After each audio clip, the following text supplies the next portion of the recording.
It's the Morning Star Drive 117.8. You soaring up with sky, now's the time, don't delay. I'm sitting in my ride and it's time to fly. So let's realign, just listen and fill your mind. I'm burning with desire and the passion. Nobody can stop me when I'm like this. I got my head in the zone, you know. I'm on the Morning Star Drive, you know. Hey guys, how's it going? It's Thursday, May 19th. And this is the Morning Star Drive on 117.8. We're on YouTube, so make sure to subscribe, follow us on SoundCloud, and make sure to support us on Patreon. So what is happening on this wonderful Thursday? We've got current news from around the world. It is Question and Answer Thursday, and of course we have a Thoughts of the Week segment on evangelizing in this climate. All right, everyone, how are you doing today? Yes, it's Thursday. We just had an amazing Wednesday service last night. Hope you guys really were inspired, received a lot of grace from it, and new direction for the last half of this week. And yes, we are at the last half of this week. Oh man, can you guys imagine? We're already past the midway mark of May. As crazy as this sounds, we're heading towards the last, we're in the last half of the week. We're in the last half of the month. It's already the 19th, if you guys can believe that. We have like 11 days before this month is over, and then we're heading into the halfway mark of the entire, it's a halfway mark of the year. And of course, more importantly, it's June 1st, which is what? June 1st is... It is Alpha Day. So I hope that a lot of us will really get our hearts and our minds thinking once again, review that story. And maybe on Alpha Day, we can do some special podcast on that day, making sure that we understand the story really, really well of how Sunsteam came out into Seoul. I know, for me, I've been here for 24 years in Providence, and I've heard I've heard that story 20,000 times, right? And sometimes in my head, I think to myself, why are we saying this again? And the answer is, well, if the history was based only on me, selfish me by myself, then I wouldn't need to hear it all the time. However, we're in a history where a lot of new people are coming, and new people have never heard the story, new people who might have heard the story only once or twice, haven't heard all the details. And it's really, really good, I think, especially those who've been around for a long time. We're here to help others, right? We're here to share the stories we had on Alpha Day, or the stories that we heard. And I hope that we will be able to do this too. Okay. Just want to remind everyone, I'm super thankful for everyone joining us here in the Morning Star Drive on this Thursday. And we have lots of things to talk about today. Some exciting things for me, especially Question and Answer Thursdays are my favorite, and a lot of good questions. There's one awesome question, but we'll talk about it a little bit later. But I hope that all of us can build this community for English-speaking Providence members all over the world. And, liking and commenting is not for growing this channel, because we're not going to grow this channel. This channel is going to only grow as much as there are more Providence members, right? So the bigger we grow, the more we're able to, expand this channel. But I'm super thankful that we're closing in on almost 900 subscribers, which means that, there's more and more people that are joining on, and I'm really excited because I'm starting to hear from more people that I'm hearing for the first time, people who are joining Patreon and everything else, and I am super grateful and thankful. There's just so much going on that I'm thankful for, and I hope that everyone here too will really be able to benefit even more. What did you guys think about yesterday's testimonies? It was really good, right? I was really shocked and surprised by that too. A lot of people have been commenting on that also. Now, yeah. Question and Answer Thursday, there's some really good questions that always come around, but the one that came out today is probably my favorite one. I could probably talk about this for an hour already. There's someone sent in a question about identity, right? So the question goes like this. The first question is, I live with my parents and they are of the former faith. My whole family is really involved in church, and many Korean Brazilians here are the same, right? Very, very faithful. And that's all over the world. Koreans are going to church all the time. But they write, sometimes I feel I lost my identity because I don't live amongst them anymore, and this impacts my life so much. So they asked me too about my family. They know that my family, my family knows that I'm in Providence, but of course they didn't stay. A lot of them are if you guys know my family, I have 3 cousins that left, right? That were in Providence, my brother, and then I have 2 cousins that were both in Providence. right? So I've in my family, that's already 6 people there, but they're no longer in Providence anymore. So I've testified about this story before, but this person's asking like, I need some advice because I know that you're in Providence and your family knows you're in Providence, but they didn't stay. And they talked about one time this member and their mom got into a discussion about the Bible and stuff, and it got a little bit heated, right? And the kind of the second part of the question is they're really afraid of making mistakes and testifying in a wrong way or not being able to handle any problem or situation properly. So how do I know if I'm prepared, if I'm rushing, if I'm not doing what I could be doing, right? So that's a really, really good question that starts with identity, and I think that's a big question that will help a lot of people. The second question I have, is about teaching and lecturing newcomers, right? So the question is, when you're teaching and finding time for people to learn in the beginning, you try to hook them, but at what point should you let them kind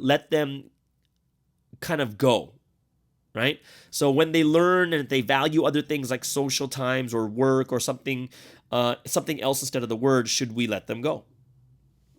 So they explain that there's a member that they have who wants to learn but doesn't make time to learn, right? So it kind of shows that they don't really want to learn. But when they get deep into the studies, when should they realize enough to value the words above other things? Or is it just an unknown at what point the Holy Spirit will ignite them because you learned twice? Because for me, they're bringing up, they know that I learned twice before I realized the value, right? So in that essence, he's kind of referencing my experiences. Is it just unknown at what point the Holy Spirit will ignite them? And the example is because you learned twice before you realized. Okay. So that is an interesting second question. And the third question comes from the same person. And the second says, sometimes I have dreams of people I teach and the things that ultimately take them away, but I don't know what to do to whether to follow the dream and stop them or not, right? Good question. So these are really good questions, especially when it comes to evangelism, which also has to do with my thoughts of the week on evangelism in this time right now, right? We're in the pandemic, a lot of people losing jobs. Financially, things are terrible all around the world. Like even in my crypto, it's gone down 50%. And it's just like, wow, what is actually happening? But I hope that a lot of you guys will really be able to, the thoughts of the week are going to be good about what can we do now in this, for evangelism in this time. Okay. So, also, Special with Sky, new video comes out tonight. It's my second last video, which means I need to start making more videos. And the question is, why does Jesus want us to be like snakes? Referencing a verse where Jesus says, be innocent as doves and as shrewd as snakes. So, he's telling us to be like snakes. And this can cause confusion to people too. Also, this week's Sunday edition was Karian Go from Malaysia. And so cool is next week's video is going to be Jason Ong from Malaysia, is someone that Karian evangelized. Great story. He's only been in Providence for 6 months. I've known him for 2 years already, even though it's only passed for 6 months. So I was part of the process of him being evangelized too. So great story also. And I'm super thankful for all of you guys that are watching the Sunday editions and gaining and benefiting from them. Go ahead, leave likes and questions and comments for these people who are doing the Sunday editions. I'm sure they would love to hear what you thought about their testimonies. All right. So let's get into today's featured arts of the day. We have so much but music from member artists from around the world. And we're going to start off with Diawings. And the reason we're doing this, because in 3 days, they're going to drop a new single called Flow, I believe. So on Monday, we're going to see we're going to hear the new song from Diawings, a new song dropping. So that's quite exciting for me. I see the pictures all on Instagram of them dropping a new song soon within 3 days. So I'm really excited about that. So we're going to play their latest single, We're Going Up Now. That's going to be the featured artist of the day. And then we'll have Renee Lai from Taiwan doing the Alin remix. And then last but not least, we have Juice-Star Aiden Verdi from New Zealand with her newest song, Busy Bee.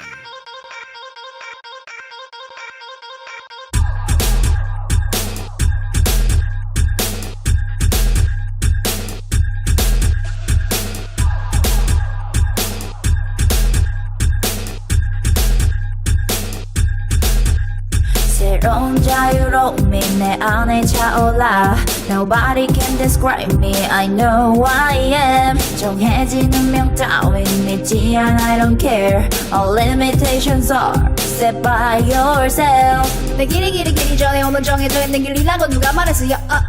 어느 길을 가든 내가 선택하면 가는 거지. 앞에 놓인 두 가지 길 중에 난 배우고 알았으니 자유로움이 벅차오르니 날개가 돋아난 내 I'm free here. 거기에 도착해 내 덕분에 I can't help loving myself. 나만의 diamonds, 나만의 crown. One who wants to wear the crown. Wear the crown, then wear the crown. We're going up now. Keep going, that's right. Keep moving, that's right. You ready? Be strong. We're going up now. Keep going, that's right. Keep moving, that's right. You ready? Be strong. We're going up now. 뭣도 모르고 뭣도 모르는 것들 법을 모르니 덫에 걸린 적들 있지. 난 달러만을 찾지 않아. 성공 법칙 just do it. 내 자신을 kill it. 매일 새로 태어나 아닌 그냥 자연스럽게 그리 살지 정해. 아니 연속된 굴레에서 벗어나 새롭게 깨어나. 근데 나는 집비틀 그리던 좀 더 예쁜 톤으로 좀 더 나를 튀어나고 만들어 myself. 다 들어오른 말은 내 때를 바꿔도 Call me on the 홀로스 뭐 너도 변화가고 싶다며. 그럼 너부터 만든다며. 둘러봐 새롭지가 매다매 졸았어도 밤에 더 빛나는 다이아몬드.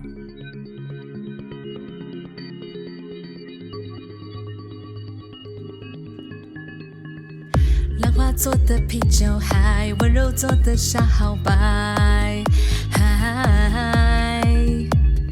不穿鞋子的脚踝，快乐能信手拈来。Shine， 跟着我一直走，遇见在过山不回头，陪着我一直走，和人生握握手。抬起头走走走更远，去看看星河的上游。心没有路也没尽头，一起去随风一直走。抬起头走走走更远，让这个世界变不同。心没有路也没尽头，界限我就要继续走。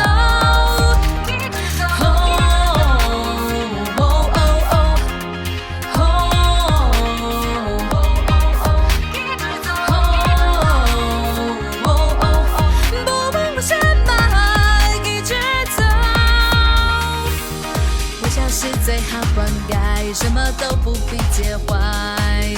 来，脱掉束缚，活过来，什么都信手拈来。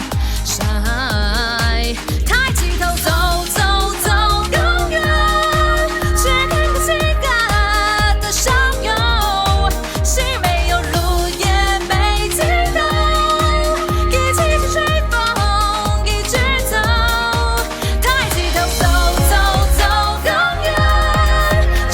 世界变不同，心没有路也没尽头，界限我就要继续走。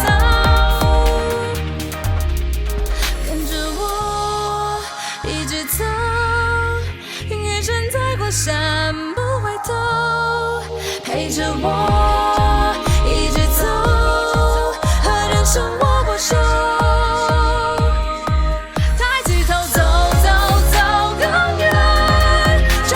世界变不同，心没有路也没尽头，界限我就要继续走。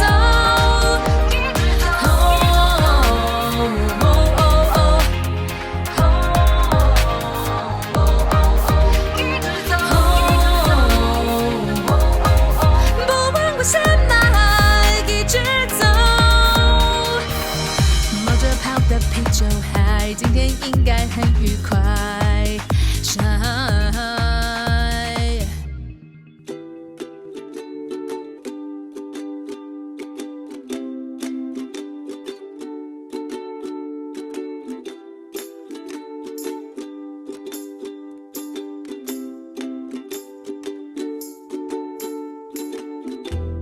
The Babylon Bee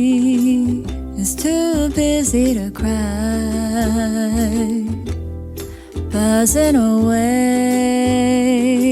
looking for a flower to duck and hide, a worker or a queen. Sometimes I feel like it's the same thing, a princess asleep on a pea, put off by the smallest of sufferings, but I'm still working on me. If I'm honest, I feel so strange, a fish without water, a cranium without a brain, looking so good for the cameras, but feeling so very average. Where else can I go? There's only one river where living water flows. I already know the answer, the problem is throwing my own road. When I'm in the water and on the boat, both the following sheep and also the goat. I'm in the water and on the boat, both the following sheep and also the goat.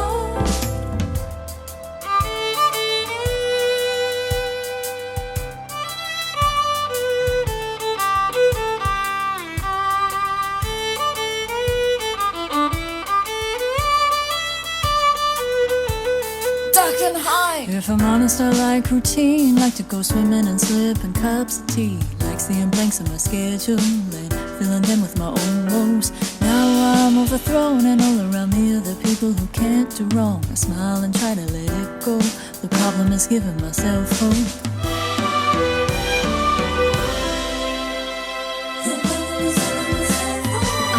To find a mountain where I can scream. I need a place to do my own thing. I need a cave where I can sing and it's funny. There's no one to judge me and I can try this way or that. I don't have to worry about falling flat. But there's work to do. Is this even work too? Who can decide? Is it me? Is it you? Is it God? How far would I go if I could? I go far slower than I should. I'm only as good as how much I produce. Squeeze on my brain and pour out the juice. As much as I grind my nose in the ground, but nobody knows, they don't notice I'm down. I haven't been busy enough. I'm floating too far, too far. I'm in the water and on the boat, both the following sheep and also the goat. I'm in the water and on the boat, both the following sheep and also the goat. Eyes are looking over my shoulder. There's all many stairs, gets colder. Eyes are over my shoulder, there's all my next stairs, it gets colder. Eyes are looking over my shoulder, there's all my next stairs, it gets colder. Eyes are looking over my shoulder, there's all my next stairs, it gets colder. Eyes are looking over my shoulder, there's all my next stairs.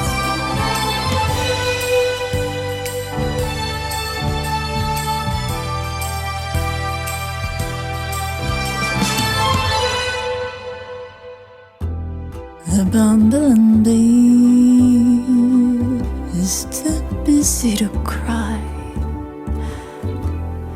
buzzing away, looking for a flower to tuck and hide, a worker or a queen. Sometimes I feel like it's the same thing, a princess asleep on a pea, poured off by the smallest of sufferings, but I'm still working on me.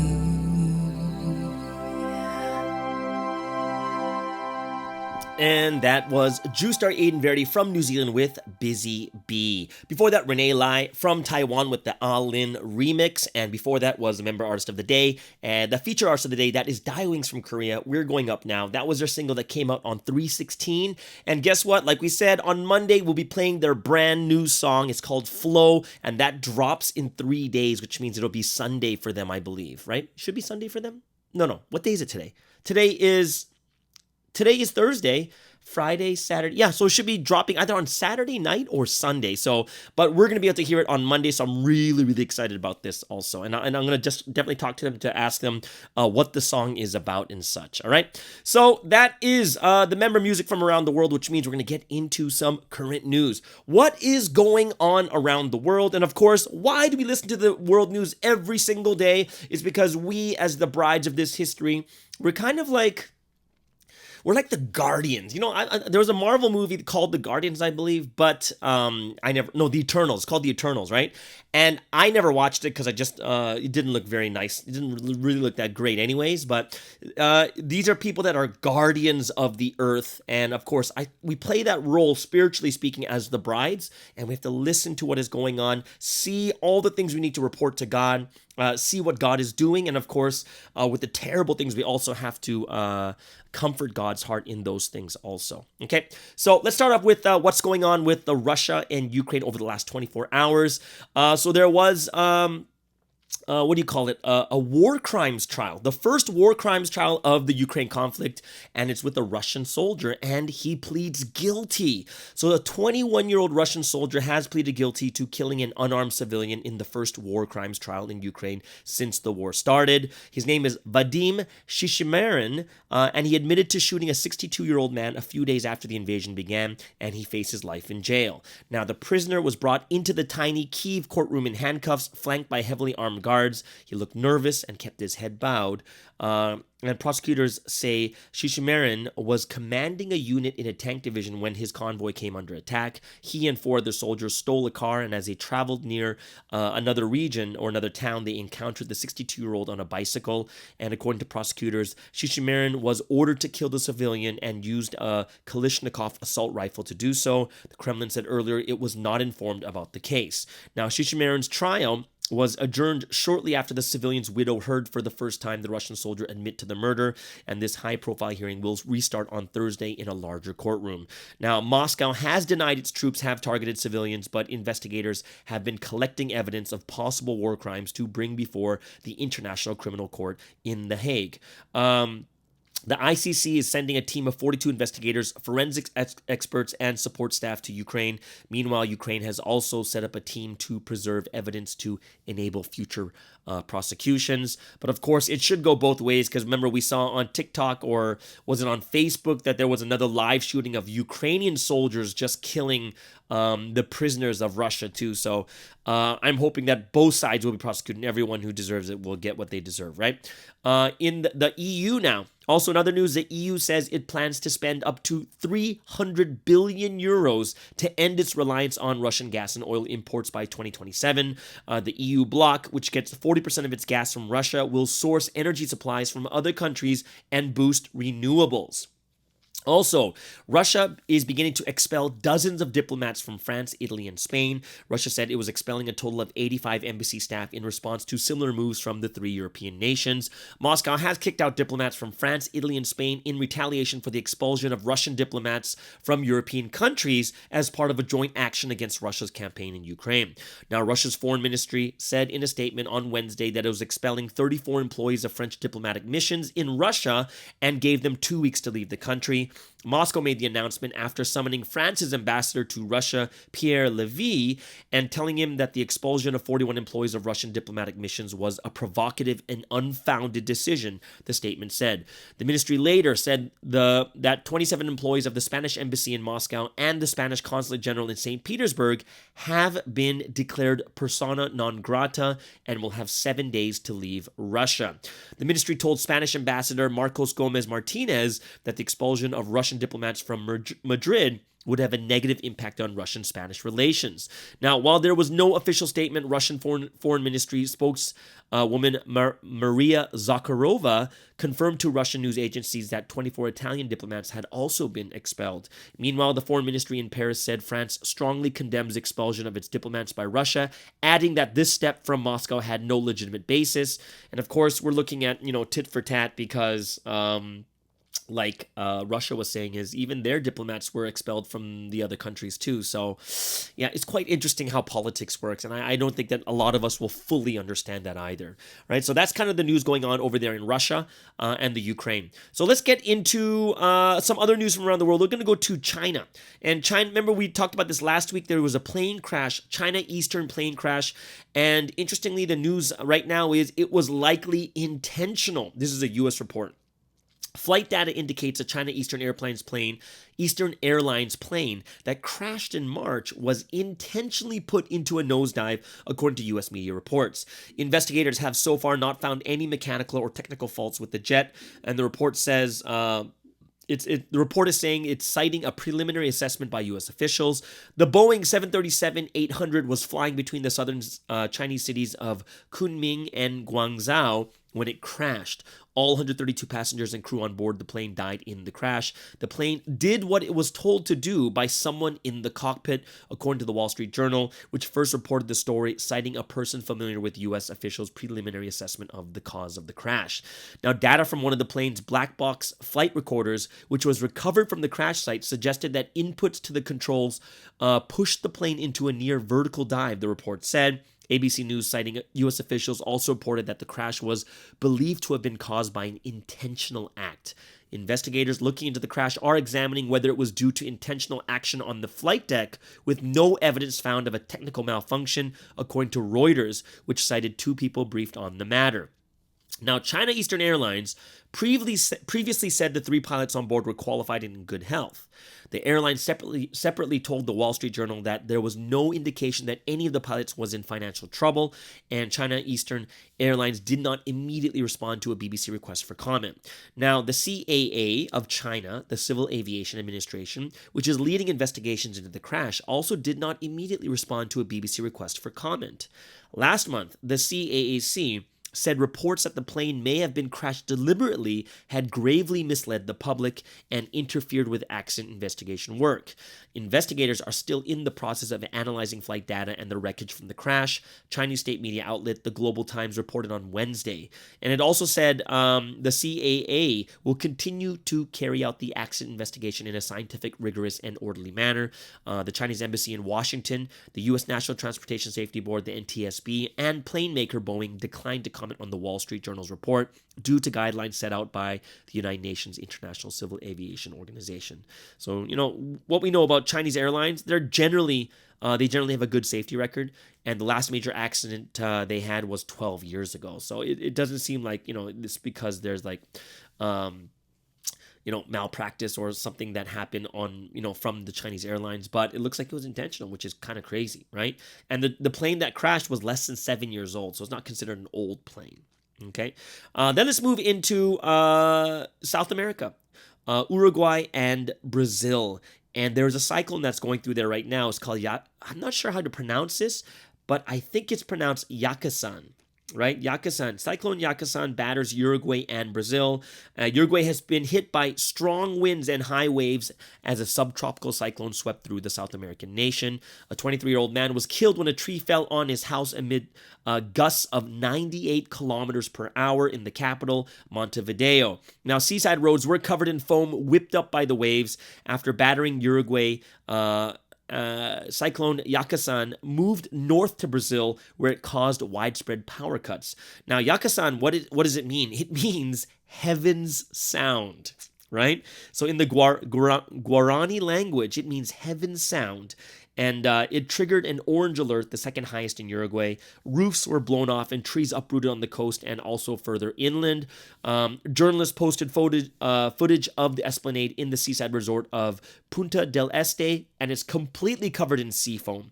In southern Brazil, 220,000 homes were left without power as Yakusan blew over trees, which in turn cut power lines. Worst affected was the state of Rio Grande do Sul to the north of Uruguay. A boat carrying 3 people ran aground during the cyclone on Lake Guaiba, right? In Porto Alegre, a 51-year-old man drowned while the 2 other men on board managed to swim ashore. Now, temperatures have been forecast to plummet in several Brazilian states, and there have already been hailstorms in southern Santa Catarina. state also.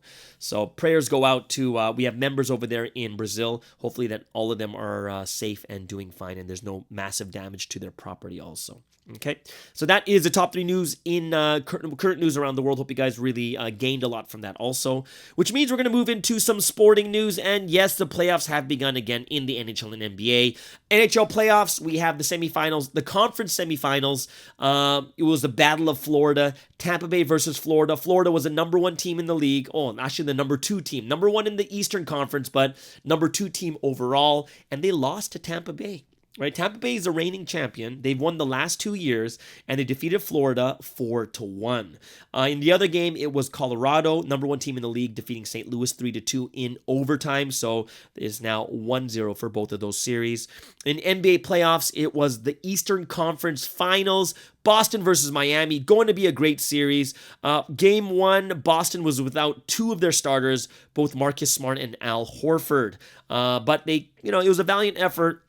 But in the end, Miami, the number 1 team in the East, takes game 1, 118-107. Jimmy Butler, another 40-point game, 41 points, 9 rebounds, 5 assists, 4 steals, 3 blocks, complete game, both offensively and defensively. So congrats to Miami, and they're now leading the series 1-0. Also, in other news in the NBA, they just had the draft lottery, and the number 1 overall pick went to the Orlando Magic, and most likely they will be taking Jabari Smith.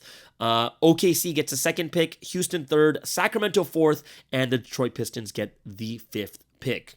In soccer news, it was Liverpool defeating Southampton 2-1, which is great news for them because now they are only 1 point away from Man City to win the league title. So what does that mean? It means that there's only 1 game left for both of them, and what has to happen is Liverpool must win and Man City has to not win. What does that mean? It basically means that they can tie or lose. If Man City ties or loses and Liverpool wins, then Liverpool will get the title. That'll be their 3rd trophy for the season. They'll get the treble. But it's going to be pretty hard because Man City plays Aston Villa on Saturday, and most likely Man City should win that game. They should, right? So if they win it, there's no problem. They win the league, right? If they tie or lose, then all the pressure is on Liverpool. They play Wolverhampton. And they must win it, right? Which means that will be their 3rd trophy of the season, which only leaves the Champions League, which they are also in the finals against Real Madrid. So they can win all 4 this season. Possibly, it'll be the first time ever for the 4 trophies, okay? So that is the top 3 news in sports, world news. Hope you guys really enjoyed that, which means we're going to get ourselves into the golden time. Yes, it's a time of praise and worship to the Holy Trinity, and I hope that all of us can just get our hearts and our minds just really fixed on what God wants to say to our hearts with today's question and answer Thursday. So let's start off with Life of Heaven. And then the gates of the wedding banquet have opened, and then we'll end things off with one of Pastor Joan's songs, 나는 하나님뿐입니다. I am a person of God. All right? So as one body of the Morning Star Drive, let's spend this time giving praise, honor, and glory to the Holy Trinity.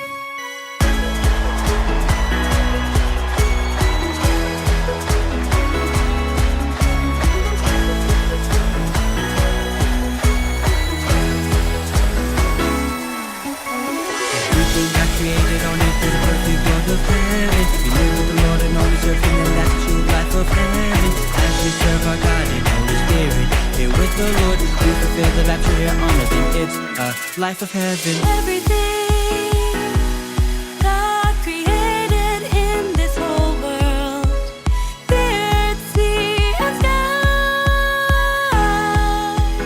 it's heaven on earth.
나는 하나님의 사랑입니다.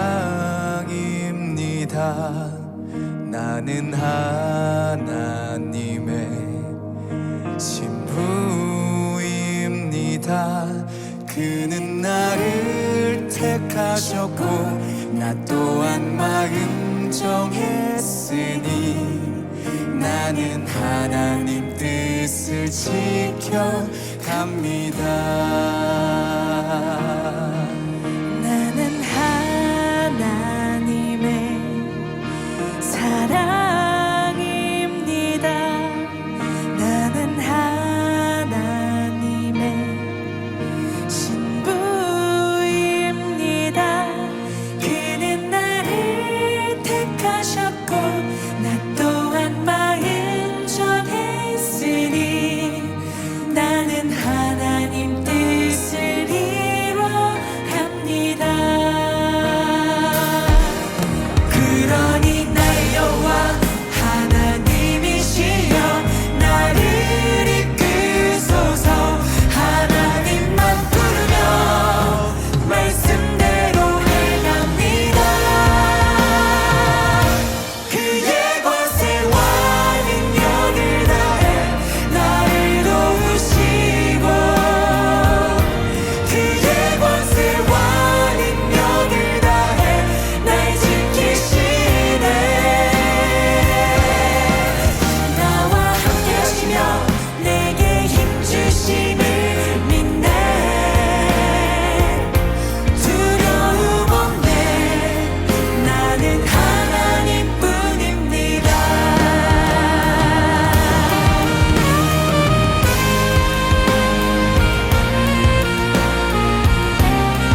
And there it is. What an inspiring song. That is 나는 하나님뿐입니다.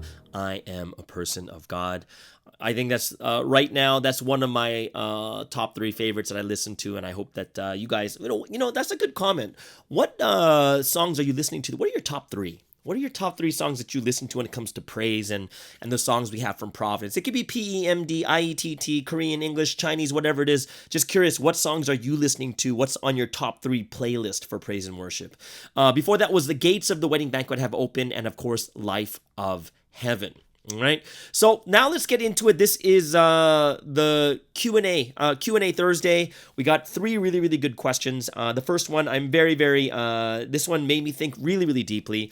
It's about their family is of the former faith, whole family, super involved in church, Korean, Brazil, and, all the, especially Koreans around the world, they are very, very faithful. And they said sometimes they feel like they lost their identity because they don't live amongst them anymore. And this impacts their life so much. And they asked, that's the first part of the question. Second one is they know that I'm in Providence and my family knows I'm in Providence, and but they still trust me, right, to do my own faith. And, this person got into kind of a heated discussion with their family about the word, like especially about, I think it was about the judgment of fire. And then they said they're really afraid of making mistakes and testifying in a wrong way or not being able to handle any problem or situation properly. So how do I know if I'm prepared, rushing, or not doing when I could be doing it, right? So here we go. Is the first thing we want to take a look at is a question about identity, okay? And this, I think this is a really, really big topic. We could talk about this. I know that we could probably do get 5-6 people together in a Zoom and just talk about identity. And I know that would be quite interesting. So I'm not going to get, obviously I'm not going to invite 5 people into this, but I'm going to give you a couple of thoughts on what I think about identity, and especially the situation of being in a family, super Christian, and they are, super involved, but now because they're in Providence, they're not as involved, and they feel like they lost their identity because they don't live amongst them anymore, and this impacts their life a lot. So I'm going to talk about this identity part first, all right? So identity is such a big topic of understanding who we are, or who am I, right?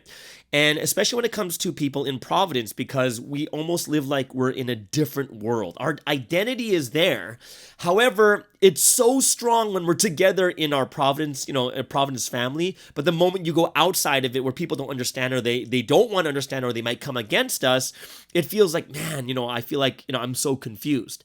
So one thing I want to first start off with, we cannot confuse our identity with something like a skill or a job or career, right? There's one thing. Like, your identity is not based on your career, right? You can't say, who am I? I'm a doctor. No, that's a career. That's a job, right?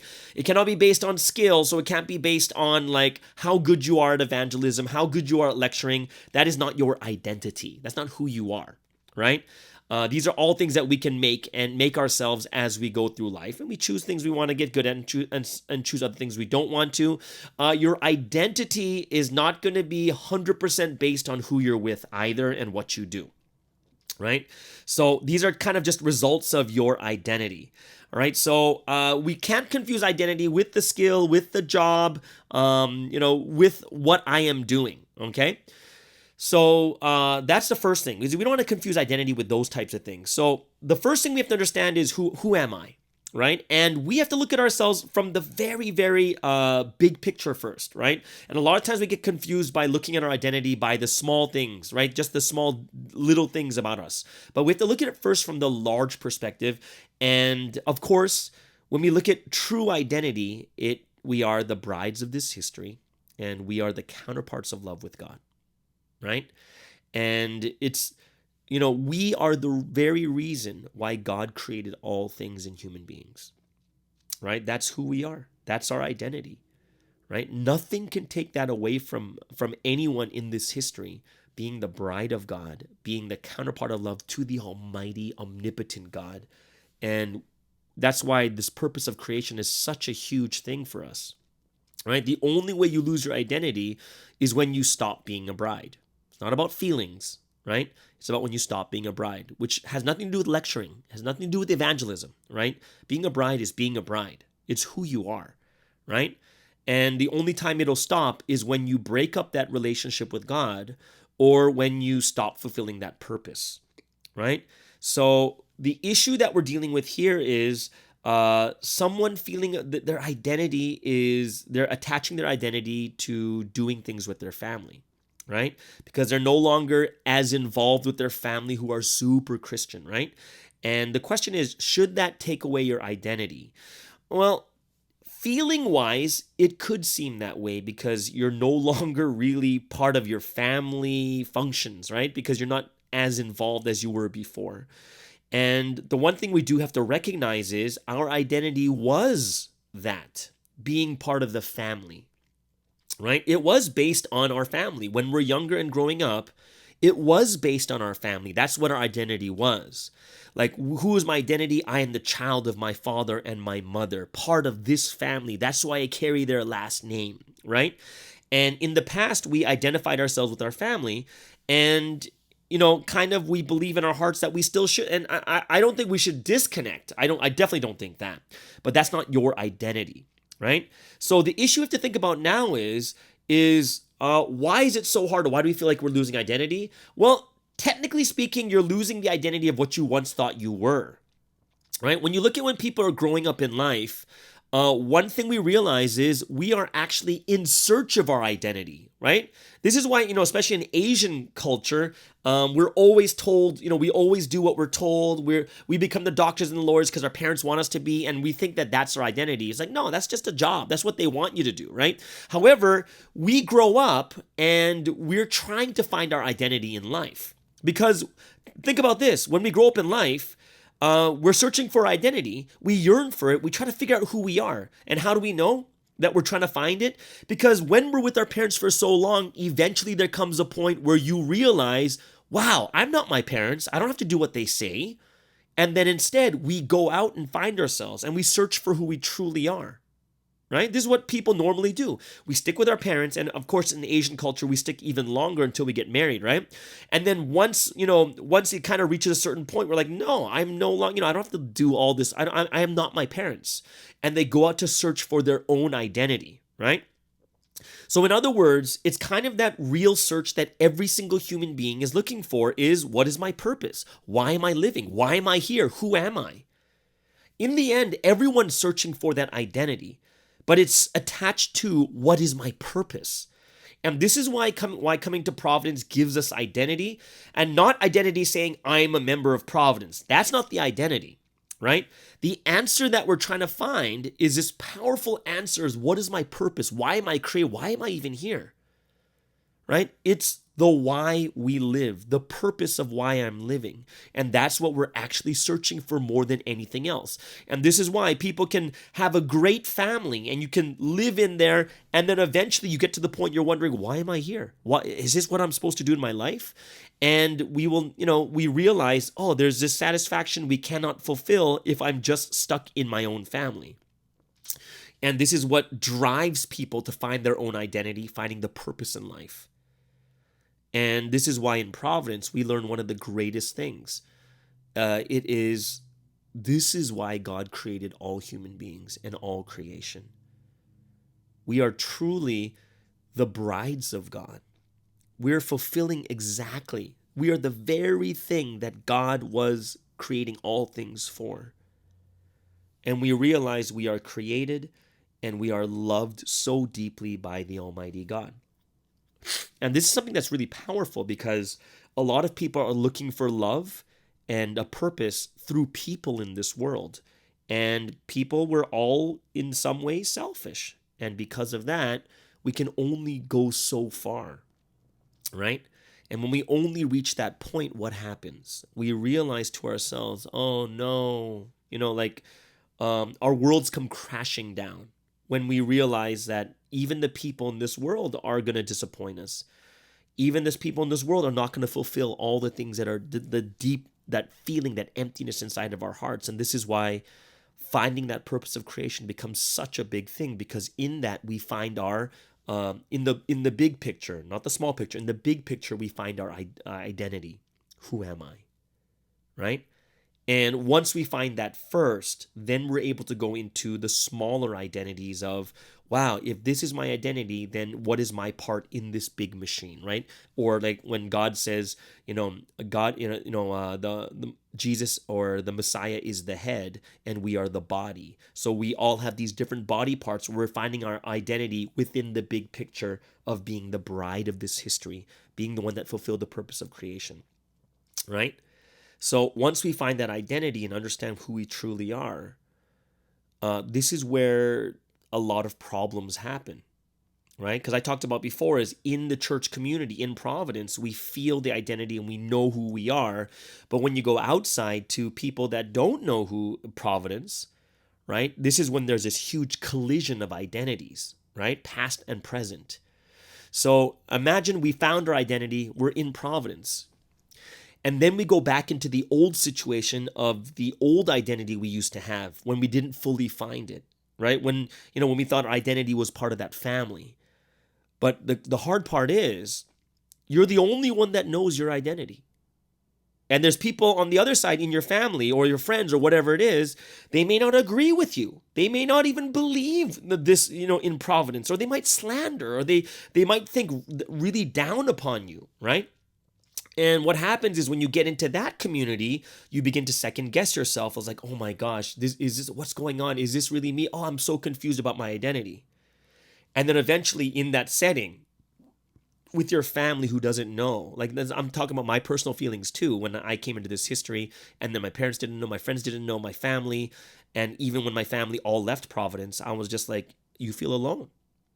No one understands you. No one has any idea, right?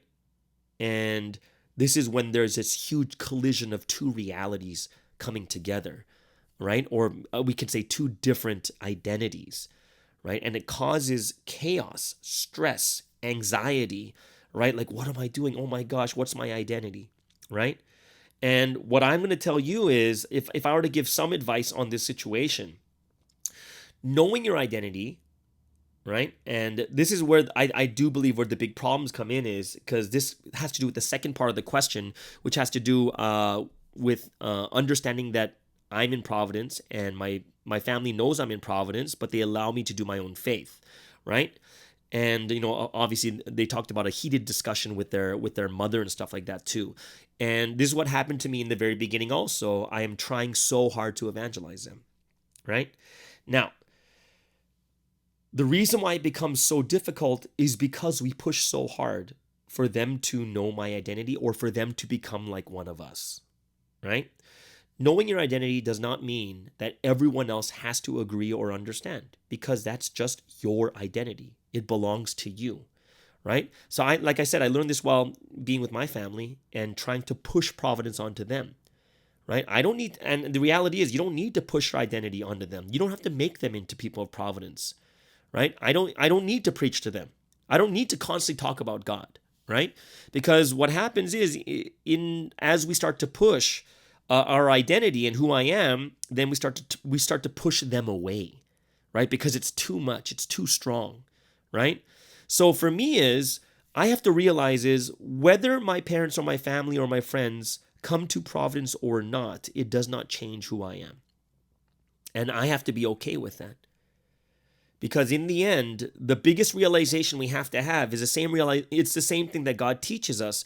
And looking at God's situation, it's the same thing as God can do whatever he wants. He can try his best, but in the end, people have free will to make their own decisions. People can believe whatever they want, right? Think about this. When we come to the Providence and then people start disagreeing with us, do you like it when your parents, friends, or family find out about you in Providence and they never leave you alone? They keep talking about slander, they keep persecuting, or they keep talking about how we're wrong, or talking about, oh, this is wrong and this is wrong and this is wrong, and we don't like it, right? It's actually the same thing we start to do when we start to push Providence on people. This is what I believe, so now you have to believe it, right? And we're constantly putting it on them, trying to convert them. And we almost feel like they have to listen to us because we're right. In the end, it's really about, when it comes to the word and preaching, it's never when I'm ready, because I'm always ready to preach to my parents. It's actually waiting for when they're ready, right? In the end, What is our job and our mission in this history? It's about loving each other, giving God's love to other people, right? Our identity is absolutely connected to God and this history, who I am. And our identity should result in us loving people. It should result in us loving God. People see how much we love God, and people see how much we love other people, no matter how much they say against us, right? In the situation with this person, they should be, like for me, my family, my dad's an elder, my mom's an eldress, right? And for me, I'm just very, very grateful that my family is strong in faith. Even if it's at New Testament level, I'm still grateful, right? That they will not see death. They will go to heaven. They will meet God in Jesus, right? They will meet the Holy Trinity. And for that is the ultimate thing for me is that they are not headed to the domain of death, right? But, I'm thankful for this, but I hope it's something that we can, identity we could talk about for such a long time, but I hope that we can understand who we are. And yes, because of the crashing of our past identity to when we finally found who we are now, when that crashes together, there's a lot of different ways we can deal with it. But, evangelizing your parents, yeah, I understand, because we love them so much. But because of that love, sometimes it causes us to become like the parents as we nag. The kids don't like when the parents nag, keep telling us to do this, keep trying to explain to us why we're wrong or whatever it is, right? But ultimately, in the end, it's just for us to love them more than anything else, right? You might not be as involved as you were before, and that's okay, because that's who you are. But you can't confuse that with your identity, right? Your identity is not, in the end, when you look at the large picture, it's not about our family. It's actually about us and God. That's the end goal, right? On this earth, of course, on this earth, we have family. On this earth, that family is so big to us. However, the biggest, in the large picture, it's just between us and God. It's between us and God. There are no families in heaven, right? There's no mother and father. It's just between us and God. And I hope that all of us will really, really be able to understand who we are, the identity that we have in this history, and we can really be able to live the life in the proper way. Now, this leads into the second question, which I'm going to continue with question number 1, but I'll talk about it more in 2.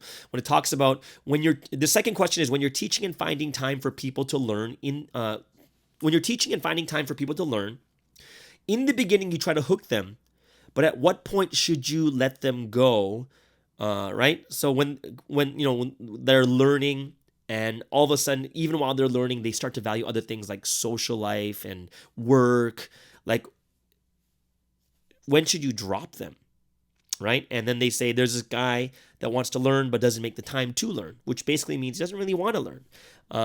And if they get deep into the studies, when should they realize enough to value them above other things? Or is it just an unknown at what point the Holy Spirit will ignite these people to value, right? And the example is because it took me twice before I really realized, right? So this is a really good question, and it has to do with the first one, identity and stuff like that too. But I talked about this in the past, but it's really about where your end focus is, okay? So the end goal is the most important part of when we're meeting people and evangelizing.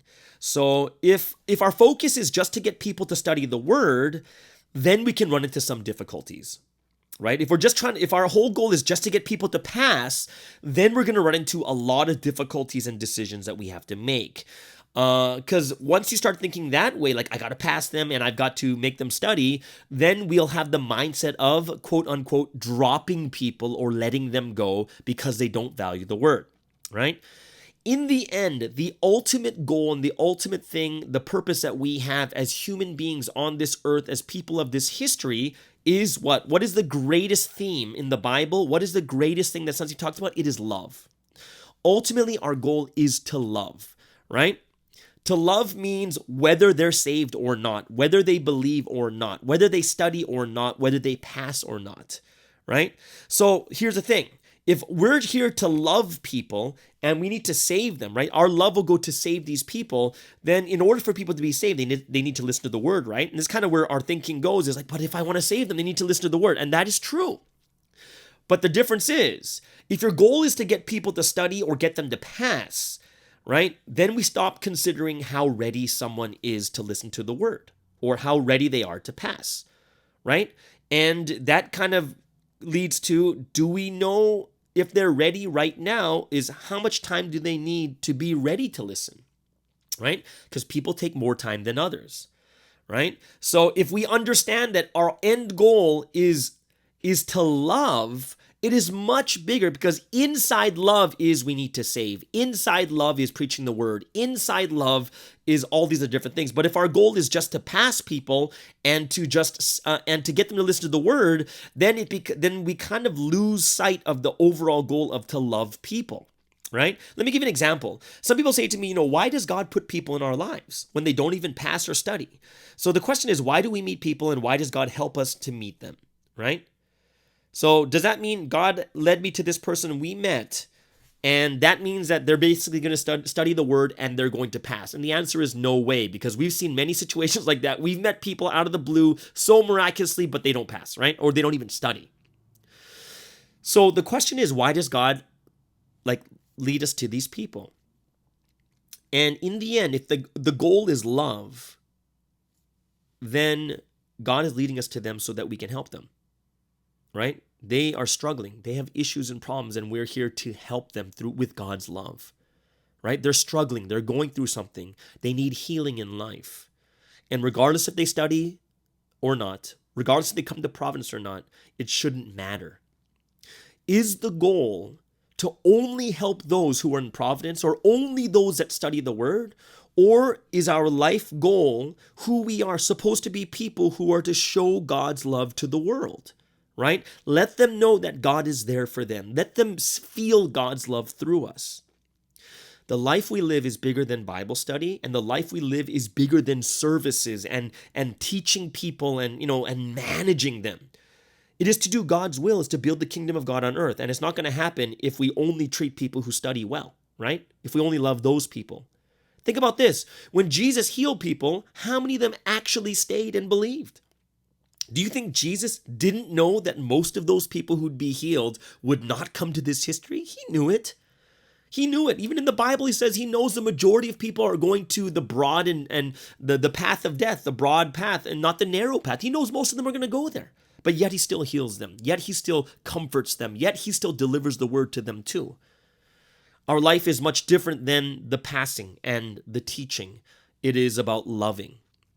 And you cannot narrow who we are to only finding people who will study, only finding people who are going to pass. We're narrowing our scope of who we truly are. And when we narrow the scope, then we start treating people badly. We start saying bad things we start gossiping and stuff like that too, right? We have to broaden who we are, and we are people who are showing God's love to others. As Jesus says, you can't be a light hidden, right? Don't be the hidden light, but you have to be the light on the hill, right? We have to be the light of the world, right? And we have to be those that show everyone and help everyone see how great it is to be in God. Just helping and loving people regardless, right? Not everyone's going to study. Not everyone's going to pass. Well, the majority won't, but everyone needs God's love. And that is the will that God has given to all of us.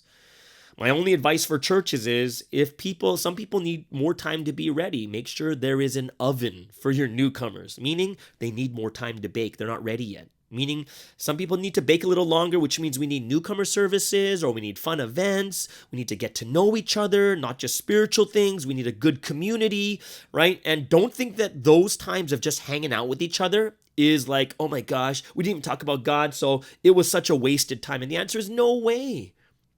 No way. Our life on this earth is with God, obviously, but also with each other. And we have to build this community where people can feel supported, build a community where everyone's like, oh, this is so great. It's not going to be about, oh my gosh, you did all these events and the church is very close and they're very happy with each other. But since you didn't evangelize, that means that you wasted your time. And the answer is no way. Because that means that's under the assumption that the only thing that makes someone alive or someone doing something meaningful is only when we're saving life, right? only when a life is saved, then is something meaningful? And the answer is absolutely not.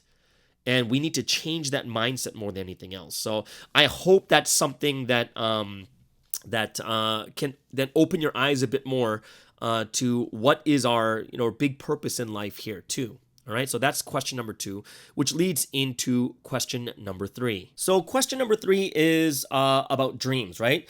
And this member said, sometimes I have dreams of the people I teach and the things that ultimately take them away, but I don't know, should I follow the dream and stop them or not?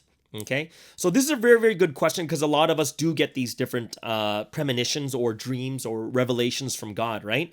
And yes, God is revealing it so that we can help people better, teach them in a more detailed way. And God is revealing this to us for many different reasons. Number 1 is to help them, right? Number 2 is you'll get a better idea if they're ready or not to learn, right? And number 3 is it's for us to kind of educate them and give them the words to help them to fight through it, right? Or to overcome it. Now, here's the thing. Even though we get these dreams, we shouldn't think to ourselves, we need to stop them. Okay?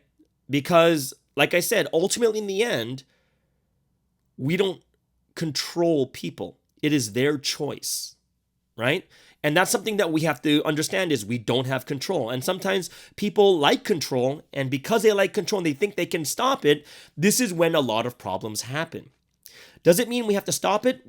Of course we want to stop it, but ultimately it's about us giving them the word, helping them as much as we can, but ultimately they have the free will and choice to stop or not. They have the free will to come to you and ask for help. Right? We have to remember that there's always that free will aspect where they have to choose themselves, right? And in the end, what is our duty for them? Of course, is to give them God's love, show them how much we care. But it's kind of like what the Matrix says, when Morpheus says to, in the very first Matrix, some of you guys might not have watched that movie, very deep spiritual movie, but in the Matrix, the first Matrix, what Morpheus says to Neo is, I can only show you the door, but you have to walk through it. Like, you got to believe it yourself, and you need to be the one that makes the choice for you to walk through that door. And that's kind of who we are. We're not there to push them through the door, right? All we're doing is showing them the door, that there is an answer, there is a solution, there is a way. And in order for us to help these people, what has to happen? We inspire them, give them the words of God. We help them, show them God's love. And in the end, they make a choice whether they want to go through it or not, right? And ultimately, too, when it comes to like evangelism and some people who are not ready, they're going to walk in and out of our lives. But as long as we treated them with God's love, they'll have nothing to complain about. And when they feel down again, they'll come back. They will. They'll come back. If they're like, oh, I really loved it. I forgot how great it was to be there, right? And it's not for us to drop them. If we have a place for them to bake, like events and a newcomer service, whatever it is, then as they bake, what happens? They bake and then they leave, if they want to leave, and they'll come back. But we can't give them any reason to say, oh, that was a terrible place, because they kept pushing me to study. They kept pushing me to break up with my girlfriend. They kept pushing me. Yeah, like I've seen that a lot, where it's like you have an entire evangelism team of 7 people and they're all pushing, and you can feel the tenseness in the air for this person to break up with their boyfriend or girlfriend. And I think it's really, really unfair, because it's no longer about their choice. It's up to them, right? We can only show them the door. They have to choose whether they want to do it or not.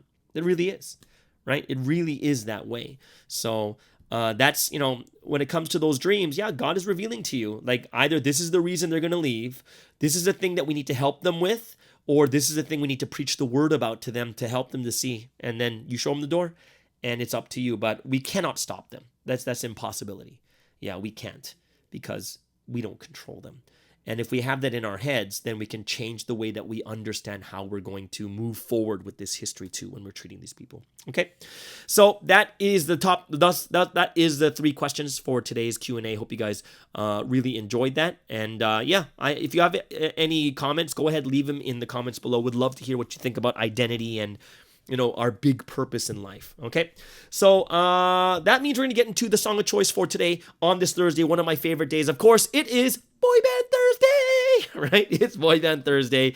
I'm going back, way back to one of the older boy bands that were lesser known. They had like 3 great hit songs, and they kind of their band broke up because one of the members assaulted the other member. So that's why this group broke up. But this is a group called Color Me Bad. They were a boy group, and this is one of their songs. It's not a raunchy one. This is one of their more fun boy bandish songs. It's called All for Love.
Distance between us, the ocean of tears. See all the things I do for you, are for love.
And there it is. That is Color Me Bad. Color Me Bad all the way from the 90s.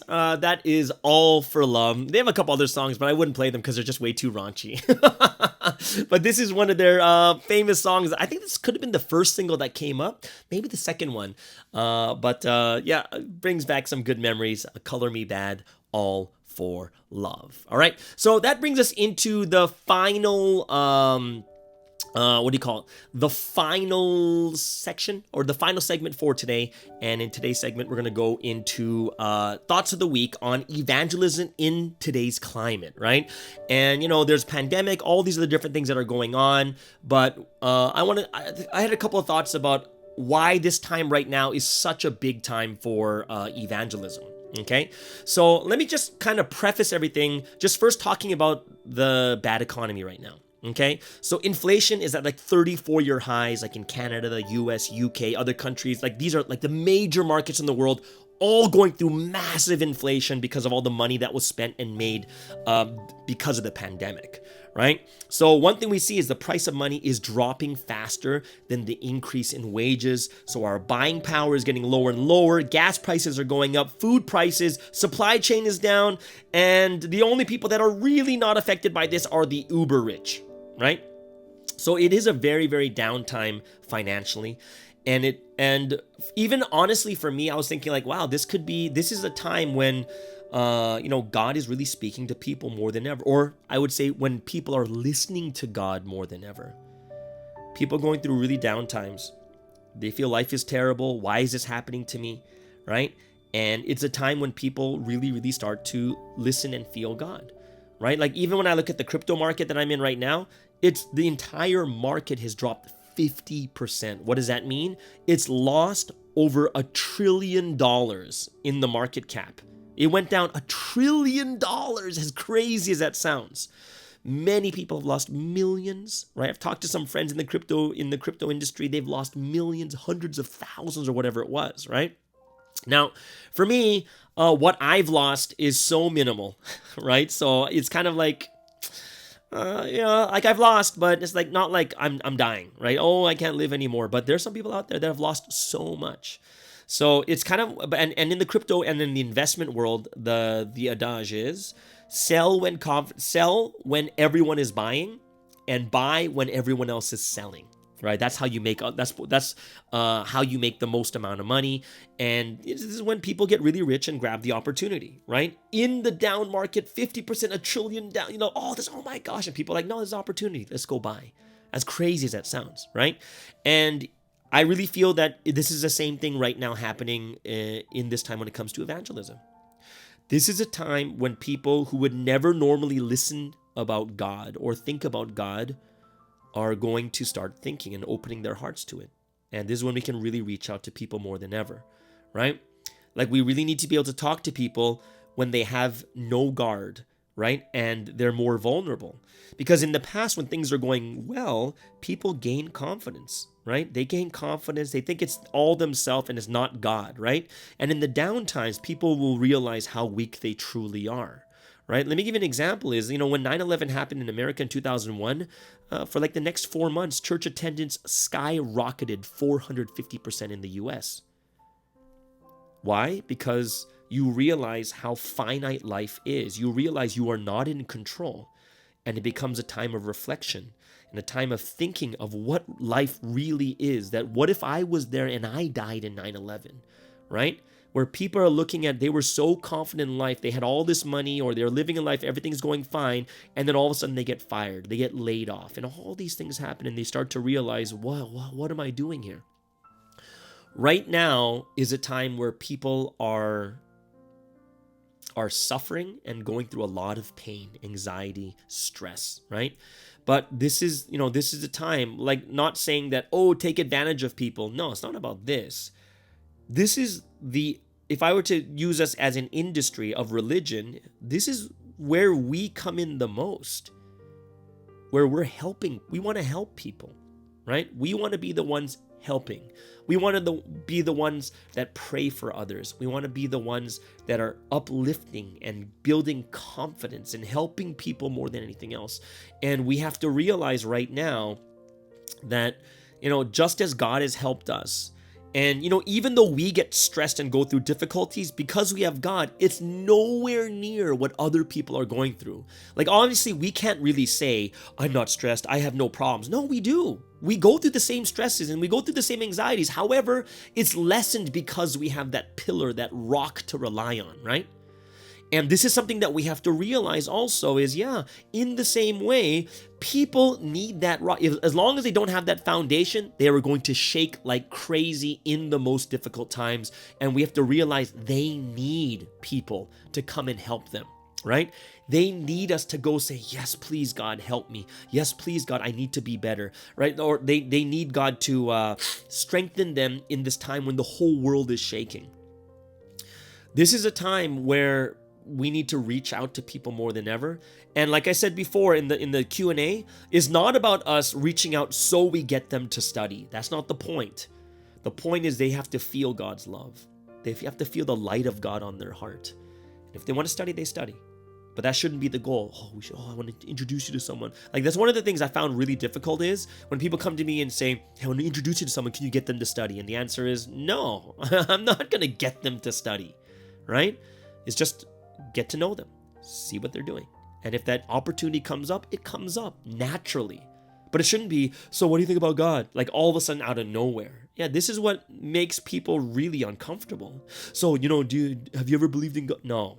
It should be a very natural thing more than anything else. And a lot of it has to do with, like I said in the Q&A, it is who we are. What is my identity, right? The person who is the counterpart of love to God.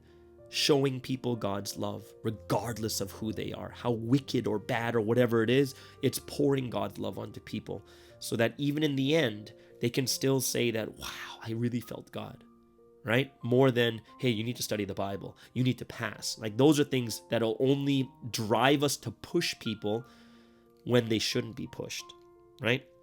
So I really hope that we can think about this more carefully. And I really hope that we'll think deeper about this opportune time for us to reach out to people and see how they're doing in their lives, right? Not to make them study, not to make them pass or whatever it is. How is life going? And it really makes a difference, the purpose and when you meet someone. If it's, you will feel it inside your heart, like anxiety if they don't study after meeting with you. That's the wrong anxiety to have. All right. So that's kind of my thoughts of the week on evangelism during this tumultuous time. But I hope that all of us here too can really think about what we are going through and how God is really helping us also. Okay. So that is my thoughts of the week for this wonderful Thursday. Hope you guys had an amazing and awesome time. Everyone, enjoy your Thursday, and we'll see you guys again tomorrow on Friday. Yes, the last day of the work week. Enjoy, and we'll see you guys again tomorrow on the Morning Star Drive on 117.8. It's the Morning Star Drive 117.8. You soaring up with sky, now's the time, don't delay. I'm sitting in my ride and it's time to fly. So let's realign, just listen and fill your mind. I'm burning with desire